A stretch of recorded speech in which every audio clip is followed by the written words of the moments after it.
Lutte contre le Covid-19 au Cameroun, 4 semaines après l'annonce des mesures édictées par le gouvernement, les populations de la ville de Yaoundé sont plutôt optimistes au regard des résultats qui émanent de ces mesures barrières. Même si le coronavirus a handicapé plusieurs secteurs d'activité, les Yaoundéens continuent de garder espoir. C'est un reportage que signe Thierry Lundu aux côtés de Milo Bidjan. Un mois après l'annonce des mesures prises par le chef du gouvernement, Joseph Diangouté, sur très haute instruction du chef de l'État, dans le but d'endiguer la propagation du coronavirus, les populations de la ville de Yaoundé s'adaptent au quotidien avec le nouveau mode de vie.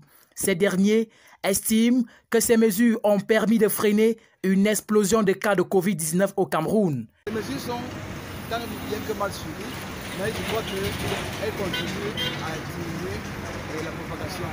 On a pris ces mesures-là, vraiment, ça a empêché que ça augmente le nombre de gens qui meurent.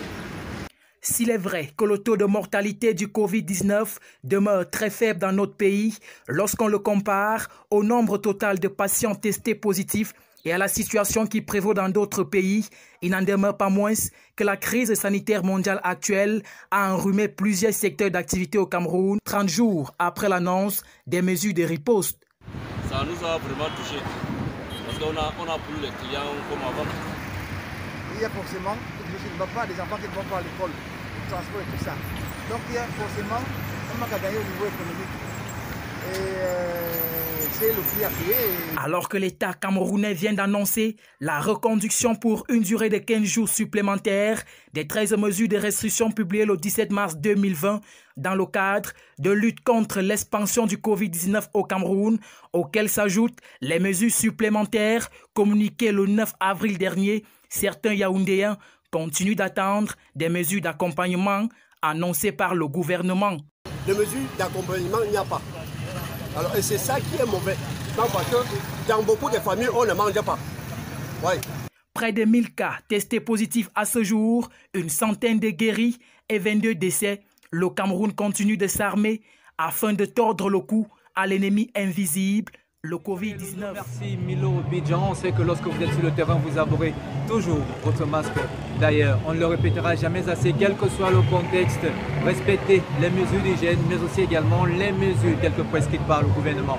Allons-y à présent, si vous le voulez bien, dans le cadre du Marche du confiné, retrouver un journaliste à la personne de Yaya Idrissou qui est très à l'aise entre la presse écrite et l'audiovisuel. Le confinement tel qu'il le vit depuis le début, c'est avec ce marque que nous vous laissons. Tout en vous souhaitant de passer un excellent week-end. N'oubliez pas, si vous sortez, portez un masque, lavez-vous régulièrement des mains à de l'eau coulante et du savon, utilisez une solution hydraulique ou encore poussez à travers le coude. Évitez le rassemblement de plus de 50 personnes et dans la mesure du possible, ne sortez qu'en cas de nécessité. Ici à la retrouvons-nous lundi. Prenez soin de vous et les autres. À lundi. Au revoir.